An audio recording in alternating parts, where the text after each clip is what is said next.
But what I want to do now is I want to kind of teach you, we're going to do gray room some more because you can never cleanse too much. But I want to show you a couple of one or two things that enhance, and you can actually use gray room as a silo for personal change beyond just negativity clearing. So what you can do is you can start with your induction, right? Then you drop to your gray room, your first gray room, which is general negativity, right? You run them through that process, and now when they raise the finger to let you know that it's done, you say, and as you notice the glowing fire, or the glowing fireplace, and the amazing energy radiating all throughout your mind, all throughout your body, as you look around the room, you begin to notice another door. It could be in the far wall or on the floor. Wherever that is, I want you to just go over and open it and walk down that door, and you find yourself in another dome-shaped room. Now, there's a situation in your life, a situation that you don't like, a situation that has everything to do with why you're here today. As you move into this room, you'll notice that once again, just like before, there's a gray room with gray walls. On that wall are bits of paper. I know David likes to use tiles and he likes to smash the tiles. It doesn't really matter. Whatever the metaphor is, that works for you. And in the center is that glowing orange fire pit. But everything in this room has everything to do with why you're here specifically today, the issue you're here to deal with. You don't have to say issue, but the thing you want to change, the thing you don't like, the thing that has everything to do with why you're here today. And all I want you to do now is, just like before, move through this room and begin to pull off, crumple up, and throw into the fire every less than positive belief, circumstance, issue. It has everything to do with the issue you're dealing with today, that you're changing for the better. And you just have them go through the area relating to the specific issue or sets of issues. So now you're taking out the trash specifically regarding that, which I call this the soaking the pot metaphor, because whenever you've cooked and you've done any kind of baking, or if you've done like me, had to wash dishes on these little nasty bowls of onion soup with the baked on cheese that has a half-life, and it won't come off with a sandblaster. You got to soak it to get it all loose and limp. That's what general negativity clearing does. It gets rid of all the things that might get in the way that can be more easily removed that have been exacerbating the primary problem. Then we can get one more level of specificity, but still general, regarding the specific issue they came to you for. So this could take care of shit that they didn't even realize it was a problem. Then we get something that's a little more targeted, but maybe not necessarily the specific pain point. So we're diminishing how much work we have to do with each progressive step. Does that make sense? Mm-hmm. Okay. So this is an optional state, but I just wanted to show you visually how that works. So as we go through the next level of the silo, you can use this if you want to, or you can go to the next phase, which is specific negativity.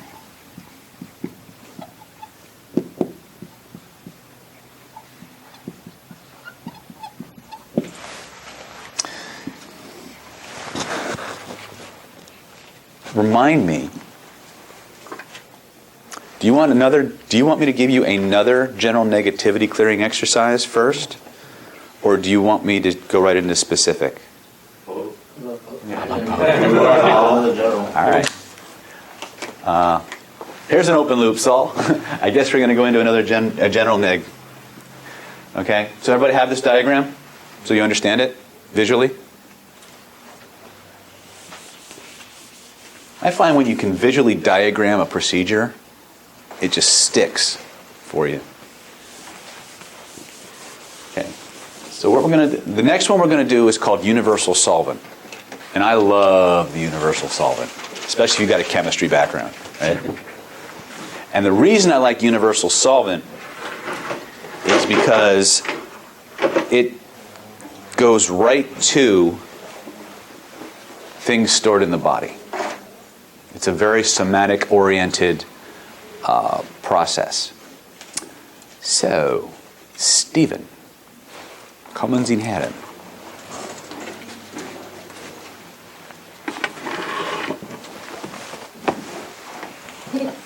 I don't want to swallow.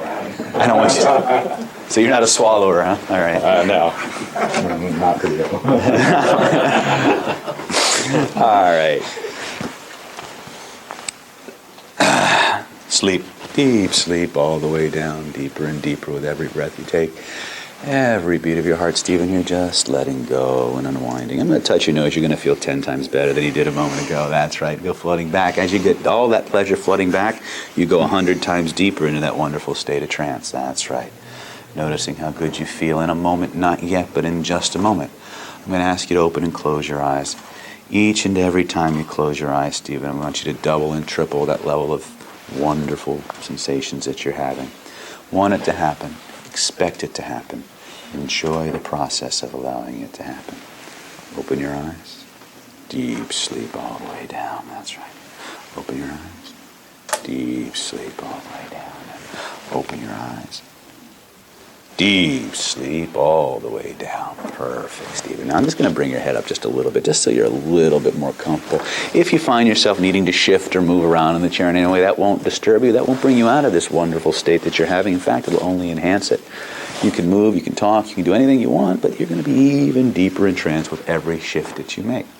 Now, in a moment, not yet, but in just a moment, I'm going to ask you to use that amazing imagination of yours. So what I'm going to want you to do is I want you to imagine, if you would, that your body is kind of like a bottle, like a glass tube, that it could just hold anything that pours into it. And I want you to take a deep breath in and imagine a glowing sphere of energy right above your head, glowing in your favorite color, the color that symbolizes relaxation, that symbolizes cleansing, purging, purity, healing, for all the right reasons.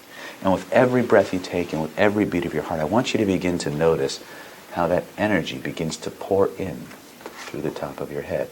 Now, I don't know what color it is for you. For me, that color tends to be orange, or a glowing golden orange energy. And I want you to notice how it begins to flow in through the top of your head, all the way down to the tips of your toes, and it begins to fill you up from the tips of your toes to the top of your head, deeper and deeper with every breath you take. And as it begins to fill you up, it begins to seep into every cell and every atom, every tissue, every acupuncture meridian, all of your fascia, your joints, every place in your body, mind, and soul. And it begins to seek out all the places where you're harboring any stress, any strain, any less than positive experience. And it begins to soak and absorb, and it begins to solve and break up and dissolve and break up and draw out of your tissues all of that less than positive experience, all of the tension, all of the strain, all of the schmutz, for lack of a better word, that you've been carrying around. It begins to suck it out of your tissues and hold it in suspension. This fluid, this energy is called the universal solvent. And like a magnet is drawn to metal, it instinctively seeks out any place in your body, mind, and soul which you're harboring any less than positive experience, any stress, any strain, any injury, anything that's no longer for your highest good, that no longer is necessary, that you're ready and willing to get rid of. Things you know about, things you don't know about, it doesn't care. It's drawn into it. It solves, dissolves, and resolves it from your body, solves, dissolves, and resolves it from your mind. As that process continues, it's going to continue to fill you up from the tips of your toes to the tops of your head to the very ends of your hair. And what I want you to do is I want you to just allow that process to take place. And when you know you're completely saturated, filled with that liquid, that universal solvent, all I want you to do is let this finger float up with honest, unconscious movements, and we'll continue with the next part of our process. Take all the time you need to let that happen. Perfect. Now in a moment, you're going to begin to notice something really interesting. You're going to begin to notice that as that universal solvent not only draws out those things that were being held in your body, it begins to chemically interact with them. It begins to warm. It begins to tingle. And just like you've seen other chemical reactions, you may feel heat. You may feel tingling. You may even feel emotions coming up from someplace. as they're removed from your body, removed from your mind, removed from your spirit. If you should feel those feelings, just allow them to come up, because as you feel them, you reveal them. And as you reveal them, Stephen, you're healing them. And I want you to notice how that chemical reaction begins to take place, begins to enhance, begins to grow stronger and stronger, leaching all of those toxins and poisons out of your body, whether they're physical, mental, emotional, spiritual, energetic. It doesn't matter. It draws them out. It lightens your body. It revitalizes you, rejuvenates you, invigorates your body and mind for all the right reasons. And when you know that the solvent has completely cleansed you at the deepest level, from the top of your head to the tips of your toes, from the deepest parts of you inside to the furthest parts of you outside, when you know that process is complete, I want you to just allow that finger to float up with honest, unconscious movements. And we'll continue with the next part of our session.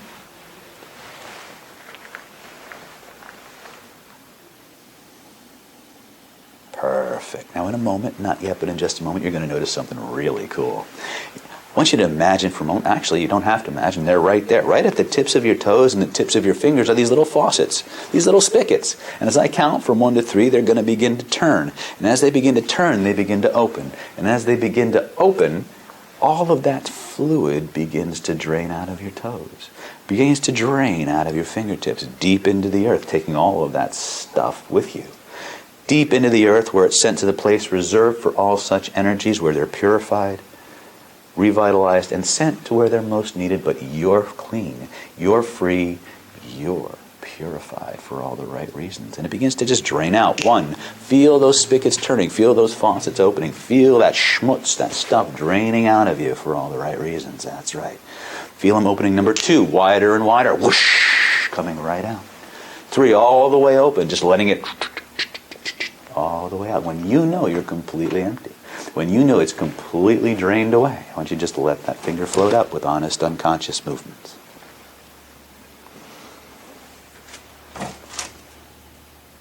Good. Now, take a tour of your body. Notice how good you feel. Notice if there's anything remaining that's less than positive. If there is, send more fluid into that area, disperse it, dissolve it, and let it go. That's right. When you know it's completely cleansed and you're feeling 1,000,000 times better in body and mind, let that finger float up. Perfect. And now in a moment, I'm going to do something really cool for you, because you've been such a good subject, Stephen, because I know you're feeling really good right now. I want you to imagine another brilliant ball of energy right above your head. And this is the universal rejuvenator. This is the part of you. This is the energy that revitalizes, that gives you more of all the good things you really want, that gives you all the things that you need and want most to have the life you want the way you want it. And it's in your favorite color, floating right above your head. And with every breath you take, with every beat of your heart, it begins to whoosh, flow down just like before, filling all those spaces in your body and mind where there used to be a less than positive is now being replaced with, all of those other things, and you know what those are. That's right. And let yourself begin to be filled up in a never-ending stream, an inexhaustible source of nourishment for every level of your body, mind, and spirit. Notice how it's filling up. And when you know you're full, when you know you're completely connected to this inexhaustible source, every part of your body being nourished, energized, revitalized for all the right reasons. When you know that circuit is complete, that process is permanent, allow that finger to float up with honest, unconscious movements. Perfect. Now in a moment, not yet, but in just a moment, I'm going to count from 1 to 5. When I reach the number 5, you're going to emerge from the state, bringing all of this newness with you, all of this amazing experience. An experience, Stephen, that will only continue to get better with every breath you take and every beat of your heart. From this moment on, now and forever, it only gets better. 1. Feel yourself returning to this place, recall reality, bringing with you an inexhaustible source of courage, strength, power, wisdom, insight. All the things that make your life more of what you've always wanted it to be are now percolating inside you, circulating with every breath and every beat of your heart. 2, all of my suggestions from me to you, from you to your unconscious mind, are now 10 times more powerful, 10 times more permanent, and 10 times more satisfying than ever before. 3. Always at least 3 solutions to any problem you have to solve. Always at least 3 answers to any circumstance that you have to deal with. And your unconscious mind will now easily, effortlessly, and automatically come up with those 3 solutions in the quickest, natural, easiest, and best way for yourself and the good of all concerned. On the next count, you can emerge from this state, bring all of this power, confidence, and whatever else you've gotten there with you. Number 5, take your time. Come on back.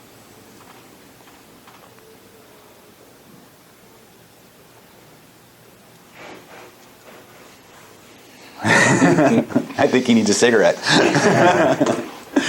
How was that? That was awesome. Very simple. That was amazing. Take your time, enjoy it. It only gets better. Give me a round of applause. Very, very simple. I talk about like a bottle, like a tube, right? And the minute we understand the bottle as a vessel, we pour something like Drano, or the equivalent of Drano, universal solvent. It's kind of an ambiguity if you think about it. It solves shit, right?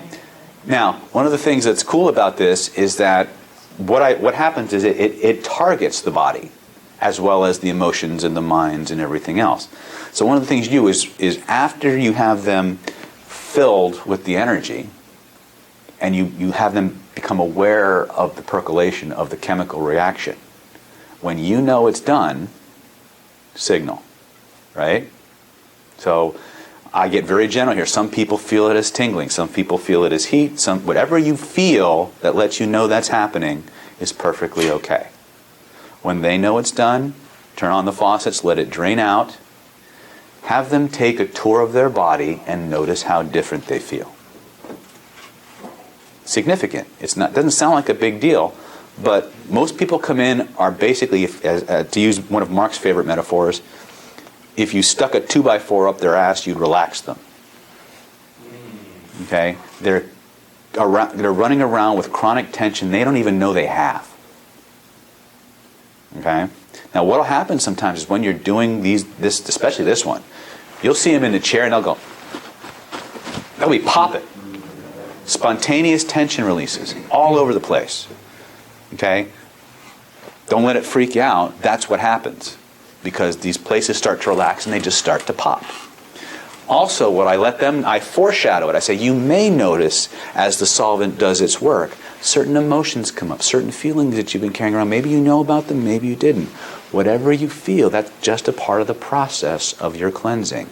So that as you feel them, understand you're revealing them. And as you reveal them, you're healing them. So you're linking the discovery, or the eruption with the discovery, with the resolution. Right? Let it happen. Most people try to fight the emotion. They don't understand why all of a sudden they want to cry and they don't know why. It's because the solvent is causing the body to purge. Now sometimes you'll get nothing. Sometimes you'll get tears. Sometimes you just inoculate them ahead of time. Whatever feelings might come up, let them. Allow it to come up, because as it comes up, it comes out, and it's done. That make sense? And what I did there, I gave him a little extra cookie. Since we already had him going so well, I brought in the Universal Rejuvenator. And I made it the ultimate nutrient shake for his body, right? Everything he wants, everything he could ever hope to need, and it just gets better. Okay? That's the cookie. Okay? Because we already got him to at least a steady, at worst, it's a neutral state, right? Now we want to take him there. Feelings for positiveness, permanence. I link it to ongoing processes in his body, because what are the chances his heart's going to stop? 100% eventually. That's 100% eventually. In the next 24 hours. Hopefully not today. But trust me, if his heart stops, he has bigger problems than whether he's tense or not. Stop while he's still alive. Yeah. Exactly. Right? He's probably going to continue to breathe too. Right? So ongoing processes means that he gets constant repetition of the suggestion. That's the lazy man's way of compounding. Okay? So you're going to find out we're going to do a lot of linking to automatic processes. I'll also link to things that, innocuous things we do hundreds of times a day and don't even think about it. Every time you put on your shoes, every time you flip on a light switch or flush the toilet. It's inevitable. You're going to do one of them. Probably more than once. It gets re-triggered.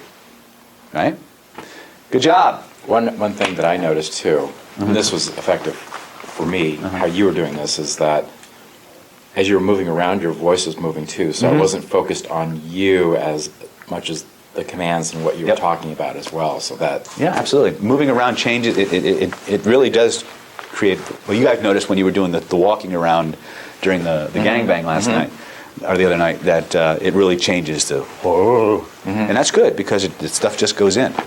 Yeah. Scott Sandlin likes to do it in stereo. So he'll do one type of suggestion over here, and then he'll walk over here, and he'll give another type of like a direct suggestion, command, authoritative, and he'll go over here, and then he'll be more. And you may notice this, that, and the other thing, while over here, and he'll just keep vacillating back and forth like this, creating this stereophonic effect.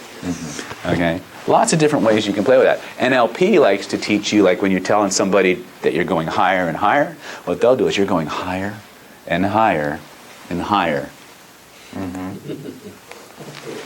Right? Little things that all very effective because it vivifies the experience. Okay? Easy peasy. Go play. Big round of applause. Thanks. Have fun? Yes. Are we feeling cleansed? Anybody make a sudden trip to the bathroom afterwards? JP. That happens quite often. Every now and then, one purging leads to another. By the way, as a rule, always have your subjects, if you're working with clients, go to the bathroom prior to the session. Because the bladders do get full and your sensitivities do increase. Okay? So, so how many people here did Universal Solvent? Raise your hands. Did anybody do Gray Room Part 2? Anybody do both? Okay. There is, in fact, if you want to really expand on the principle of Gray Room 1 and Gray Room 2, there's also a Universal Solvent 2. What might that be? No specific problem. Exactly. It could be an emotional issue or a physical one. Maybe they come to you with a hip problem. There's a feeling you've been having, a feeling you don't like, a feeling that has everything to do with why you're here today. As the solvent continues to do its work, you're going to notice an inordinate amount of that fluid being drawn into that specific area. Notice as the solvent works its way in, begins to lubricate, dissolve, solve, and dissolve from your body, solve, dissolve, and resolve from your mind. Notice how that activity begins to increase and amplify, breaking it up, dissolving it. Notice how it begins to dissipate, freeing up, becoming more and more healthy with every breath you take and every beat of your heart. It's simply getting better and better and better. And when you know it's complete, when you know it's solved for all the right reasons, just lift that finger to let me know, and we'll move on with the next part of our process. Something like that. Yes? I take myself into the Gray Room 2 to do it myself, Uh-huh. and then I use the solvent in there, Uh-huh. and when I do that to the room and I threw it in the fire, it freaking exploded everywhere. It was so cool. My hair went into flames and fire. It's like, wow! It was really cool. You got to stop drinking the nitro, man. That ouzo will get you. The nice thing is I'm giving you a structure, but everything I'm giving you is completely modular. You can mix, you can match, you can double it up, you can go deeper in, you can get from very general to very specific using the same metaphor, the same construct. That's what's cool. It's an outline, it's a flow chart, but it's not dogma. It's not, it must be this way or you're fucked. Pardon my French, but that's, and that's what we want. We want a system that's structured enough that we know what to do when, but flexible enough that we can modify as necessary as the situation demands. Okay? Which requires not only that kind of a format, but also the situational awareness to know what to do when it's time to do that. And if you're paying attention to a script or trying to follow a set sequence of technique, that you get this thing out of sequence, it's wrong. You're going in a different direction. I know you love the Enchanted Cottage, But let me tell you something. People are amazingly creative at fucking themselves up. First new curriculum. Mark taught the cottage of memories. Guy went and did it, put the memories back in reverse in the wrong order. One person forgot how to walk. She had to relearn how to walk. She had to reintegrate. So we had to go back and reshuffle the memories and put them back in the right order. You never know how creative people are going to fuck themselves up. Okay? So you got to know how to deal with it. And that's why you have to be able to have that nothing surprises you. It's fine. We can fix it. Okay? I don't think Mark ever told you that. No, that's not something they talk about. Cottage of Memories is a system or a technique developed by Mark Cunningham. Brilliant technique, extraordinarily powerful. We do not let it out very often because of the potential that it has. And we only let it out to people who've been thoroughly cleansed using specific protocols because we don't want anybody with bad wiring getting their hands on it. Okay? There are methods, there are technologies that can rewrite your personality, that have that potential. Once you understand what the makeup of psychological defense mechanisms are and how they come into being, it becomes very easy. I don't know if it's easy, but doable to bypass them. And sometimes that's necessary if you have people with severe personality issues, like cutting. Right? People who are going to cut themselves. People who are severely repressed. People who are have very strong addictions, things like that. These are, when we're getting into personality work, which we're going to work with identity today. Or, well, not today, but this week. Most of the things that we're doing are evolving towards that level of work. And they're still very simple procedures, but they're procedures that we do. But getting back to the whole point is enough structure, you know what to do when, flexible enough that you can be creative and adaptable to the situation. Okay? And that's kind of the goal. And that's always, and it's not static. That's the one thing we need to really remember. Human beings try to make things static. This is it. This is balance. No. It's impossible for a human being to be completely still. It is impossible for you to be still and be in balance. You are a dynamic creature with moving parts inside and out. Therefore, you are constantly balancing. It's a process. Okay? It is 20-1. What do you want to do? Did I debrief everybody, or did I debrief nobody on this? Nobody. I guess we'll start at the front. John, what was your experience? The solvent technique that was used on me was actually very interesting. I think, as someone pointed out, the metaphors probably are easier for me to deal with. Yeah, you'll discover certain body types will give you a clue what metaphor to use. And I'm not targeting John, but one of the things you'll see a lot of is, and if you're going to do work in this industry, you're going to do a lot in weight loss and weight control issues. You're going to find out very, very quickly that anything beyond 20 pounds is never physical. It's always emotional. Okay? Body weight is body armor. Okay? So, and since they obviously are overweight, we know where the problems are going. Right? We know where they're stored.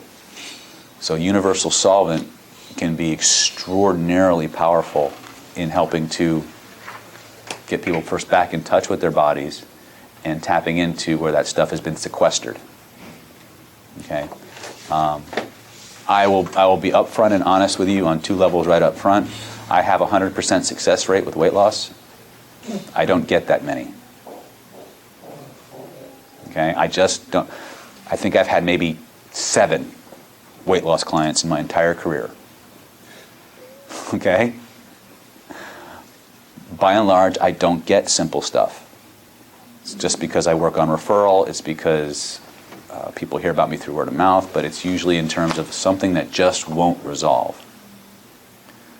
And so when I take the tools that I use, which are metaphorical bazookas and dynamite, and I apply them to weight loss, we usually, they all lose weight. I mean, I have many ways I can address weight loss, but, whether they maintain it afterwards or not, that's on them. But as a rule, it usually stays off. Unless they get pregnant again, which happened with a very high-profile client's daughter. I went through like 2 or 3 sessions with her, and about 4 weeks later or something like that, I get an email that says, "You rock." She sends me a picture, and she's like 20 pounds lighter. So that was kind of cool. But anyway, it's just clearing out the shit. Remember, weight loss, anything over 20 pounds is body armor, and the fat, the overweight, is the symptom, not the problem. As a therapist, from a hypnotic perspective, if you're licensed, you can use that word therapy. If you're not licensed, just say you're a trainer or a coach. You're teaching people how to resolve their own stuff. Okay? You're teaching them how to think better. It's just going to keep you clear of issues. I don't know, I think I open-looped myself again here. But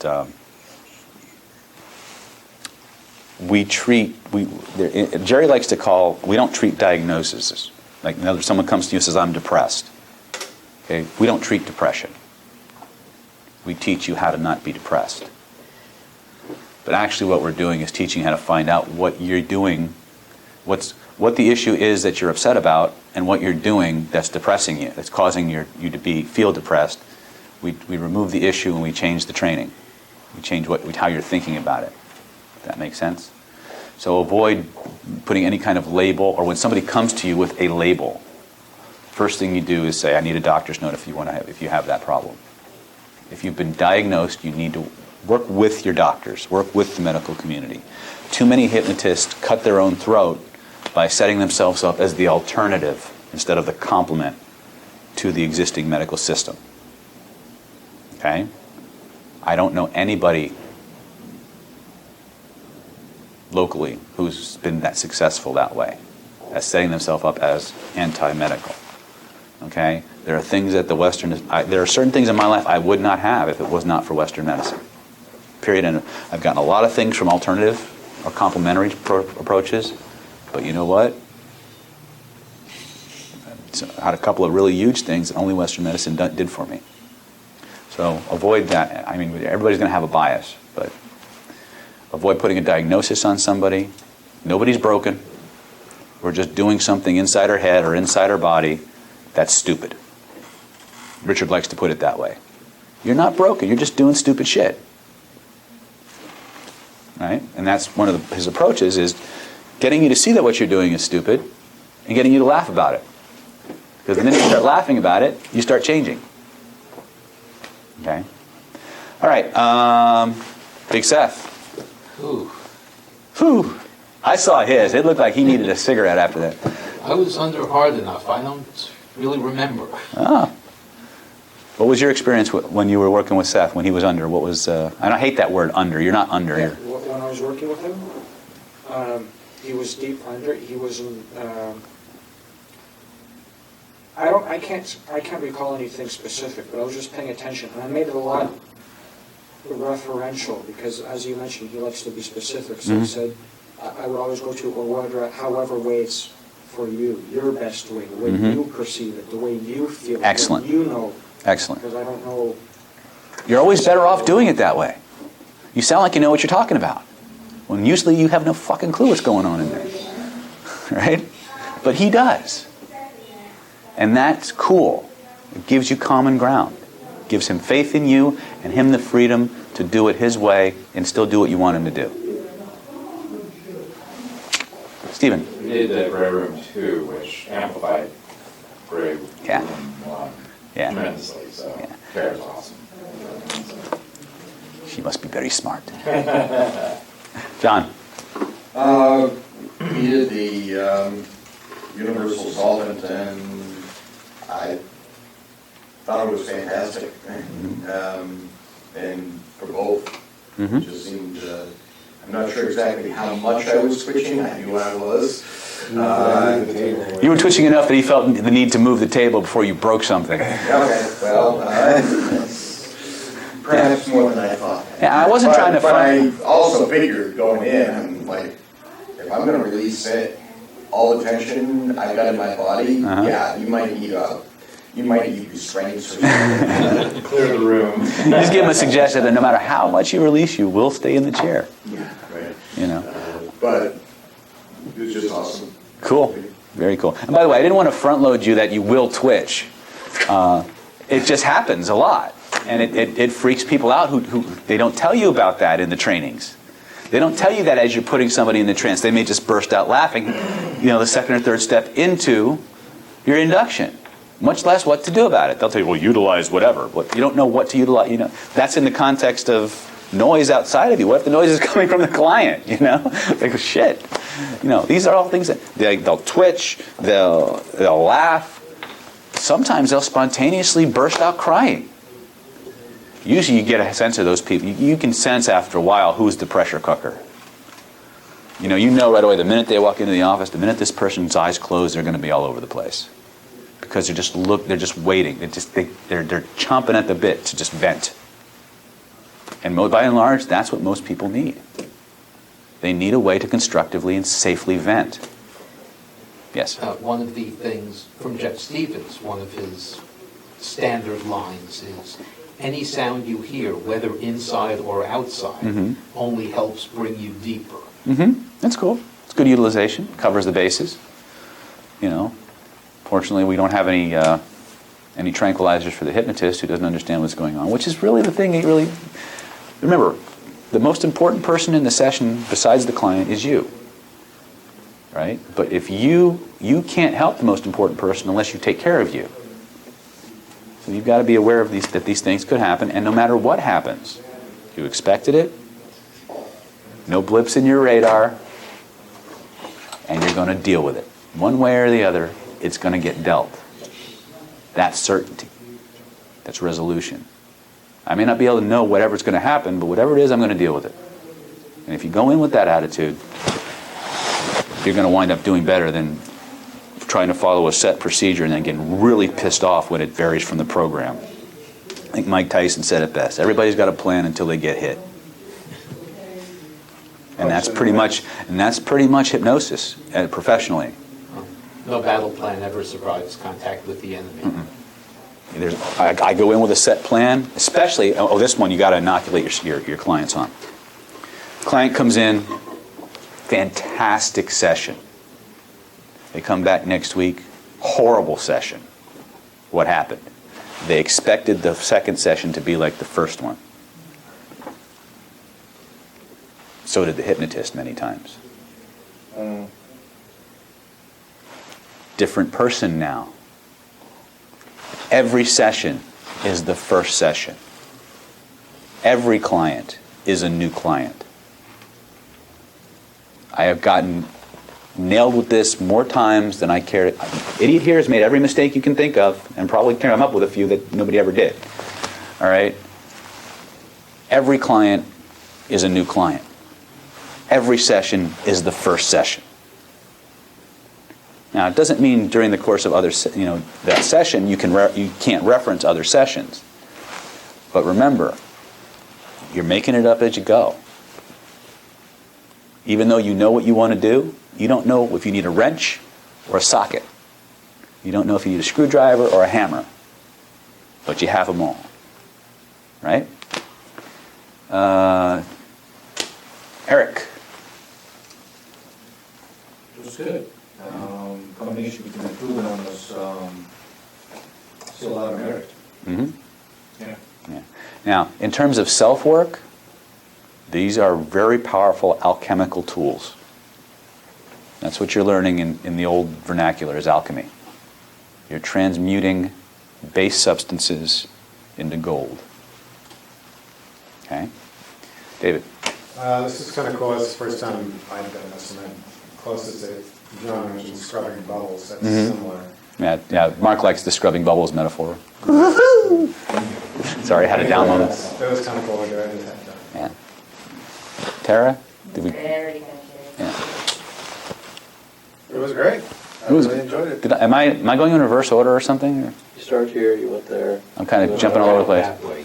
And my blood sugar's low, so. Who did I miss? Anybody? Saul. It was a good experience of letting John process. Yeah, and that's another thing that's really important. Everybody has a different processing speed. And again, I love NLP, but there are certain things that the baby gets thrown out with the bathwater. Just like the Ellman or Ellman style inductions, they say NLP is best done rapidly. That's not exactly true. It's best done rapidly in the relationship of how quickly the client can do the process. If you're processing at 3 gigabytes and they're processing at 1.5, and you're going fast for you, you're leaving them behind, they're going to give up, they're not going to complete their process. So you have to synchronize your processing speed with theirs and pay attention to what is fast enough for them. I've seen this more often than not, people trying to do things like swish patterns, which is where you take one thing, you swish it out, and they're going way too fast for the person trying to cognitively follow that. Okay? I have ways to cheat, but as a rule, if you're doing a swish pattern, you need to think about in terms of fast for them, not fast for you. You already know all the mechanics. You already know all the techniques. You already know what's expected. They're still experiencing it all. Okay? You increase the cognitive load, they're going to bail on it. Does that make sense? Okay. Do you have a question? Yes. Because we've got different techniques for doing clearing, and we tend to use language defining every single thing in your body. Mm-hmm. Okay, they're told this within trance, or mind, body, whatever. They're told this within trance. Okay, fair enough. But the general expectation is going to clear out everything. What's the are there any problems with needing reframes when they doing the processes again on them? No. It's just there's more stuff. There will always be more stuff. So that's just essentially the frame you give the person. There will always be more stuff because there are certain things that have to be cleared before you can get to other things. Yeah. Okay. So it's layers. And that's why we do general negativity and then specific negativity.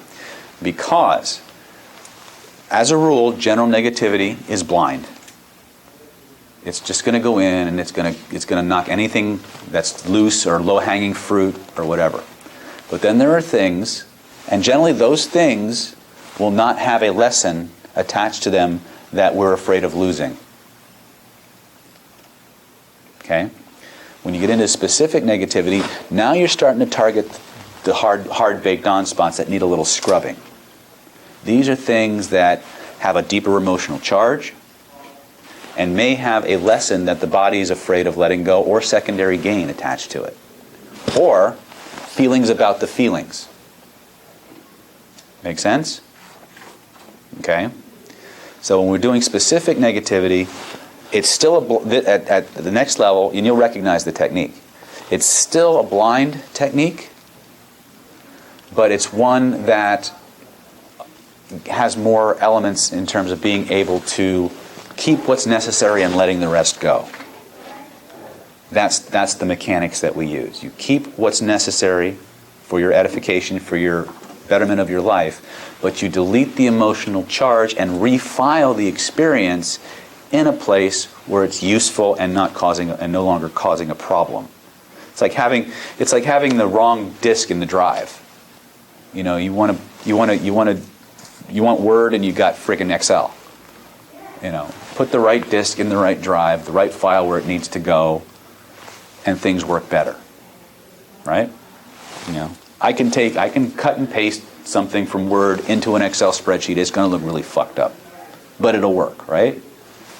Not the right tool for the right job. So a lot of times our filing system and the programs we're running, they work, but they don't really work. Yeah.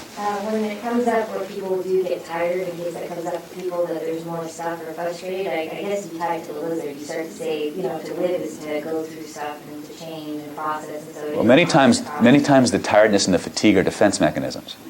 You'll get this a lot when a lot of times there's something you're really upset about or something you have to do, and as soon as you think about it, you're exhausted. It's a defense mechanism. We deal a lot with that in autogenics and in athletics.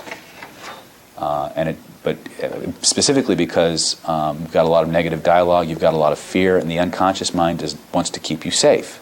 So it will generate symptoms to keep you from doing things that it's either afraid of or cause you discomfort. Chronic tiredness. Yep. Count on it. Is it a defense mechanism? It takes Count all on that it. energy to keep you that If there's way. nothing medically wrong with you, probably. Your chronic fatigue people, a lot of your, what's the disease I'm thinking about? One with the pain points, the 12 fibromyalgia, same thing. A huge percentage of fibromyalgia patients respond positively to hypnosis. That's a medical study. Okay?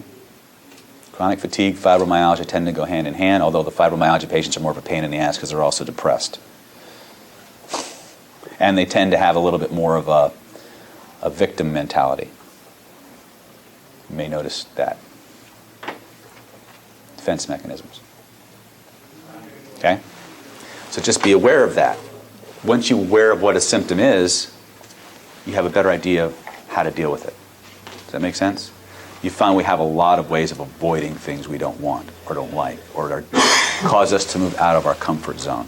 Some people are chronically accident prone. Some people, something always comes up at the last minute. Some people are amazingly good at manifesting that stuff. My parakeet had an existential crisis. I can't come in today. Chronically late. Yeah. Yeah. You'll see a lot of it in passive-aggressive behaviors, too. A lot of anger issues come out in passive-aggressive behavior. Okay? We haven't, actually, in this training, we haven't even touched on the four pillars of unstoppable hypnotic influence, although some of you are familiar with that. But one of the primary ones is authority. The more authority you have, the more compliance you generate. The only problem is that the dynamics of the compliance you generate from an authority perspective are different than the compliances and the dynamics you generate from an attraction perspective. People comply to someone who's extraordinarily attractive. The difference is they really want to please and have the person who they find attractive like them. And they want to please them. A lot of times when you're dealing with somebody who's authority, they will comply even if they don't like you. They will comply if they don't hate you, if they hate you. But they will find a way to get payback and screw you up some way indirectly. Okay? Authority is, in fact, the king in terms of compliance and hypnotic operators. But it does have different dynamics. The best of all worlds is to have all four. Attraction, authority, affinity, and acquiescence. You have all four. People will do what you want, when you want, and they will want to do it. We're going to cover that, right? We just did. Yeah.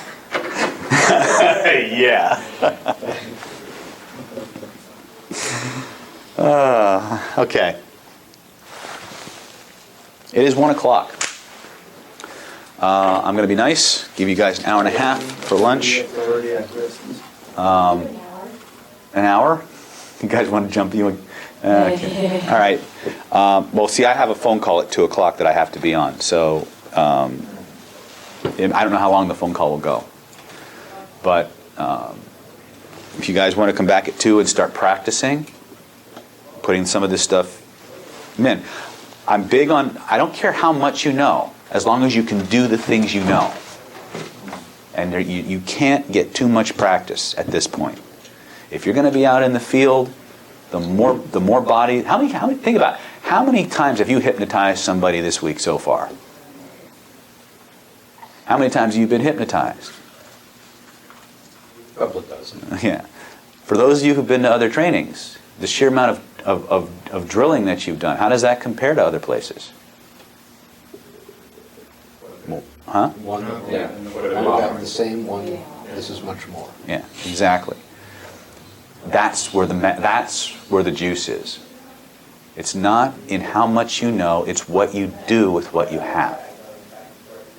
If you only know one technique, but you can apply it in any situation or circumstance, you're better than somebody who has a lexicon of them and can't use any.